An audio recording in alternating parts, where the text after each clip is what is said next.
சின்னவனே, பாத்தியாடா இந்த அம்மா நிலைமைய பாத்தியாடா? ஓ, நீங்க தான் அவங்களோட ரெண்டாவது சன்னா? நான் தான் உங்களுக்கு ஃபோன் பண்ணி வர சொன்னேன். டாக்டர், அம்மா நல்லா இருந்தாங்களே, திடீர்னு எப்படி? சின்னவனே, அதை ஏண்டா கேக்குற?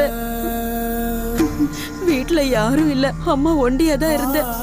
பெரியவன் அப்பா கோர்ட் கேஸ் விஷயமா டெல்லிக்கு போயிட்டான். ராத்திரி 8 மணி இருக்கும்டா.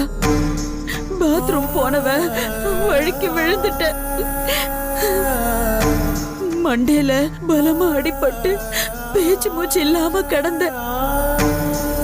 பிறகு என்ன நடந்துச்சோ ஒன்னும் நினைவில்லடா. இவங்க எங்க ஹாஸ்பிட்டலுக்கு வந்தப்போ ரொம்ப மோசமான நிலைமையில தான் இருந்தாங்க. இவங்களை பொழைக்க வைக்க முடியாதுங்கிற ஒரு கண்டிஷன் தான். அப்புறம் போராடி இவங்களை ரொம்ப கஷ்டப்பட்டு காப்பாத்திட்டோம். 10 நிமிஷம் லேட்டா கொண்டு வந்திருந்தா கூட உங்க அம்மாவை நீங்க உயிரோட பாத்துருக்க முடியும். சரியான நேரத்துல வந்து அம்மாவோட நிலைமைய பார்த்து ஆஸ்பத்திரிக்கு கொண்டு போய் அம்மாவோட உசுரை காப்பாத்தின தெய்வம் வேற யாரும் இல்லடா. நம்ம திவ்யாதான்.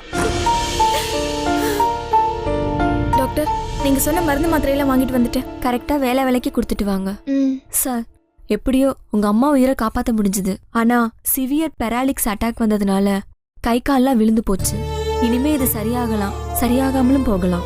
சிச்சுவேஷன் என்னன்னா, இவங்க அனாதை மாதிரி தனியா இருந்தாங்கன்னா நிச்சயம் இவங்க நிலைமை இன்னும் மோசமாயிடும். நீங்க அவங்க சன் தானே, நீங்க அவங்கள பக்கத்திலே இருந்து பாத்துக்கிறதா பெட்டர். நல்லா பாத்துக்கோங்க. வரேம்மா. சரி டாக்டர்.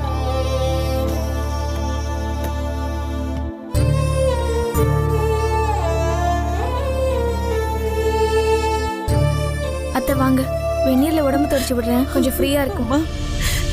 சின்னவனே, டாக்டர் சொன்னதை கேட்டியா? காலத்துக்கும் இனி அம்மா கதி இதுதான்டா. எதனால எனக்கு இந்த நிலைமை சொல்லு? நான் போட்ட ஆட்டத்துக்கு அந்த ஆண்டவனே கொடுத்த தண்டனை தாண்டா இது. அடுத்தவங்களுக்கு எடுத்து வாழ வேண்டாம், அடுத்தவங்க வயிறு அறிஞ்சா நாம உருப்பட மாட்டோம்னு எம்பட்டோ எடுத்து சொன்னடா. எங்க நான் தான் கேட்கல. பணம் காசுதான் முக்கியம்னு கட்ட பஞ்சாயத்து அடிதடின்னு இதெல்லாம் பண்ண பாவத்துக்கு வட்டியும் முதலுமா சேர்த்து அந்த ஆண்டவன் அம்மாவுக்கு தண்டனை கொடுத்துட்டான்டா.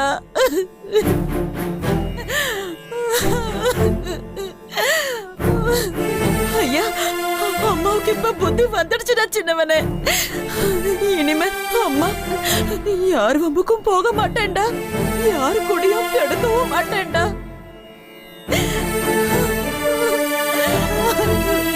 கண்ணு கெட்டப்புறம் சூரிய நமஸ்காரம் பண்ற மாதிரி தாண்டா அம்மா கதை.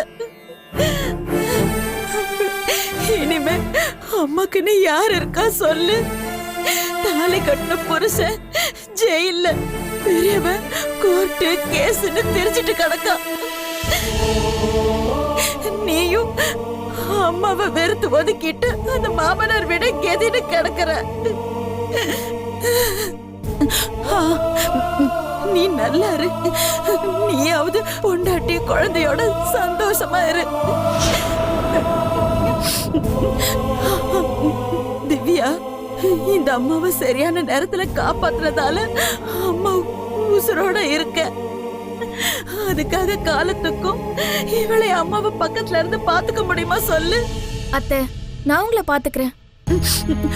ஐயோ வேணாண்டி அம்மா, நீ என் உசுரை காப்பாத்துனதுக்கு 7 ஜென்மத்துக்கும் நான் உனக்கு கடங்காரி ஆயிட்டேன்.